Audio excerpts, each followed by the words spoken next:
भागवत भगवान की जय। पंचम स्कंद छठा अध्याय। ऋषभ देव जी का देह त्याग। राजा परीक्षित ने पूछा, भगवान योग रूप वायु से प्रज्वलित हुई यज्ञ ज्ञानाग्नि से इनके राग आदि कर्म बीज दग्ध हो गए हैं। उन आत्मा राम मुनियों को देववर्ष यदि स्वयं ही अणिमादि सिद्धियां प्राप्त हो जाएं तो वे उनके राग द्वेष आदि कलेशों का कारण तो किसी प्रकार हो ही नहीं सकती। फिर भगवान ऋषभ ने उन्हें स्वीकार क्यों नहीं किया? श्री सुखदेव जी ने कहा, तुम्हारा कहना ठीक है, किंतु संसार में जैसे चालाक व्याध अपने पकड़े हुए मृग का विश्वास नहीं करते, उसी प्रकार बुद्धिमान लोग इस चंचल चित्त का भरोसा नहीं करते।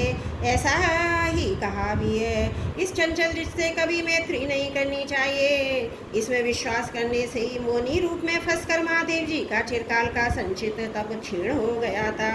जैसे व्यभिचारिणी स्त्री जार पुरुष को अवकाश देकर उनके द्वारा अपने में विश्वास रखने वाले पति का वध करा देती है, उसी प्रकार जो योगी मन पर विश्वास करते हैं उनका मन काम और उसके साथी क्रोध आदि शत्रुओं का आक्रमण करने का अवसर देकर उन्हें नष्ट भ्रष्ट कर देता है। काम क्रोध मद लोभ मोह और भय आदि शत्रुओं का तथा कर्म बंधन का मूल तो यह मन ही है। इस पर कोई भी बुद्धिमान कैसे विश्वास कर सकता है? इसी से भगवान ऋषभ देव यद्यपि इंद्र आदि सभी लोकपालों के भी भूषण स्वरूप थे तो भी वे जड़ पुरुषों की भांति अवधूतों के से विविध वेशभाषा आचरण से अपने ईश्वरीय प्रभाव को छिपाए रहते थे। अंत में उन्होंने योगियों को देह त्याग की विधि सिखाने के लिए अपना शरीर छोड़ना चाहा। वे अपने अंतकरण में अभेद रूप से स्थित परमात्मा को अभिन्न रूप से देखते हुए वासनाओं की अनुवृत्ति से छूटकर लिंग देह के अभिमान से भी मुक्त होकर अपराम हो गए। इस प्रकार लिंग देह के अभिमान से मुक्त भगवान ऋषभ देव जी का शरीर योग माया की वासना से केवल अभिमान आवास के आश्रय इस प्रकार पृथ्वी तल पर विचरता रहा। वह देववश कौंक बैंक और आदि कुटक कर्नाटक के देशों में गया, मुंह में पत्थर का टुकड़ा डाले तथा बाल बिखरे उन्मत्त के समान दिगंबर रूप से कुटकाचल के वन में घूमने लगा। इसी समय झंझावात से झकझोरे हुए बांसों के घर्षण से प्रबल दावाग्नि धधक उठी और उसने सारे वन को अपनी लाल लाल लपटों में लेकर ऋषभ देव जी के सहित भस्म कर दिया। राजन, जिस समय कलयुग में अधर्म की वृद्धि होगी उस समय कौंक बैंक और कुटक देश का मंदमती राजा अरहत वहाँ के लोगों से ऋषभ देव जी के आश्रमातीत आचरण का वृतांत सुनकर तथा स्वयं उसे ग्रहण कर लोगों के पूर्व संचित पाप फल रूप होनहार के वशीभूत हो भय रहित स्वधर्म पथ का परित्याग करके अपनी बुद्धि से अनुचित और पाखंड पूर्ण कुमार का प्रचार करेगा। उससे कलयुग में देव माया से मोहित अनेकों अधम मनुष्य अपने शास्त्रविद शौच और आचरण को छोड़ बैठेंगे। अधर्म बहुल कलयुग के प्रभाव से बुद्धिहीन हो जाने के कारण भी स्नान न करना, आचमन न करना, अशुद्ध रहना, केश नुचवाना आदि शर का तिरस्कार करने वाले पाखंड धर्मों को मनमाने ढंग से स्वीकार करेंगे। प्राय वेद ब्राह्मण और भगवान यज्ञ पुरुष की निंदा करने लगेंगे। वे अपनी इस नवीन अवैधिक स्वेच्छाकृत प्रवृत्ति में अंध परंपरा से विश्वास करके मत वाले रहने के कारण स्वयं ही घोर नरक में गिरेंगे। भगवान का यह अवतार रजोगुण से भरे हुए लोगों को मोक्ष मार्ग की शिक्षा देने के लिए हुआ था। इसके गुणों का वर्णन करते हुए लोग इन वाक्यों को कहा करते हैं, अहो 7 समुद्रों वाली पृथ्वी के समस्त द्वीप वर्षों में यह भारतवर्ष बड़ी पुण्य भूमि है, क्योंकि यहाँ के लोग श्री हरि के मंगलमय अवतार चरित्रों का गान करते हैं। अहो महाराजा प्रियव्रत का वंश बड़ा ही उज्जवल व स्वशपूर्ण है, जिससे पुराण पुरुष श्री आदि नारायण ने ऋषभ अवतार लेकर मोक्ष की प्राप्ति कराने वाले पारमहंस धर्म का आचरण किया। अहो इन जन्म रहित भगवान ऋषभ देव के मार्ग पर कोई भी दूसरा योगी मन से भी कैसे चल सकता है? क्योंकि योगी लोग जिन योग सिद्धियों के लिए लाला हेतु का निरंतर प्रयत्न करते रहते हैं, उन्हें इन्होंने अपने आप प्राप्त होने पर भी असत समझ कर त्याग दिया था। राजन, इस प्रकार संपूर्ण वेद लोक देवता ब्राह्मण गौ के परम गुरु भगवान ऋषभ देव का विशुद्ध चरित्र मैंने तुम्हें सुनाया। यह मनुष्यों के समस्त पापों को हरने वाला है। जो मनुष्य इस परम मंगल में पवित्र चरित्र को एकाग्र चित्त से श्रद्धा पूर्वक निरंतर सुनते और सुनाते हैं, उन दोनों को ही भगवान वासुदेव में अनन्य भक्ति हो जाती है। तरह तरह के पापों से, पूर्ण सांसारिक तापों से अत्यंत तपे हुए अपने अंतकरण को पंडित जन इस भक्ति सरिता में ही नित्य निरंतर नहलाते रहते हैं। इससे उन्हें जो परम शांति मिलती है वह इतनी आनंदमयी होती कि फिर वे लोग उसके सामने अपने ही आप प्राप्त हुए मोक्ष रूप परम पुरुषार्थ का भी आदर नहीं करते। भगवान के निज जन हो जाने से ही उनके समस्त पुरुषार्थ सिद्ध हो जाते हैं। राजन, भगवान श्री कृष्ण स्वयं पांडव लोगों के और यदुवंशियों के रक्षक, गुरु, इष्ट देव, सुहृद और कुलपति थे। यहाँ तक कि वे कभी कभी आज्ञाकारी सेवक भी बन जाते थे। इसी प्रकार भगवान दूसरे भक्तों के भी अनेकों कार्य कर सकते हैं और उन्हें मुक्ति भी दे देते हैं, परंतु मुक्ति से भी बढ़कर जो भक्ति योग है उसे सहज में नहीं देते।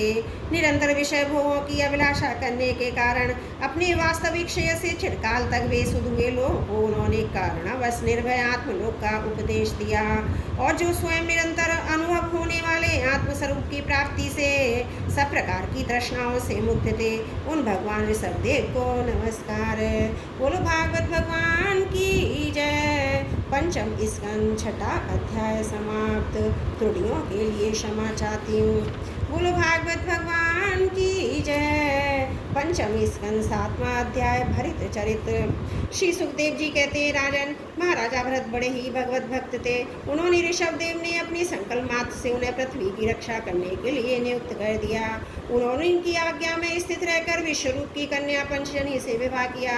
जिस प्रकार तामस अहंकार से शब्द आदि 5 भूत तन्मात्र उत्पन्न होते हैं, उसी प्रकार पंचजनी के गर्भ से उनके सुमति, राष्ट्रध्वज, सुदर्शन, आवरण और धूम्रकेतु नामक 5 पुत्र हुए, जो सर्वदा उन्हीं के समान थे।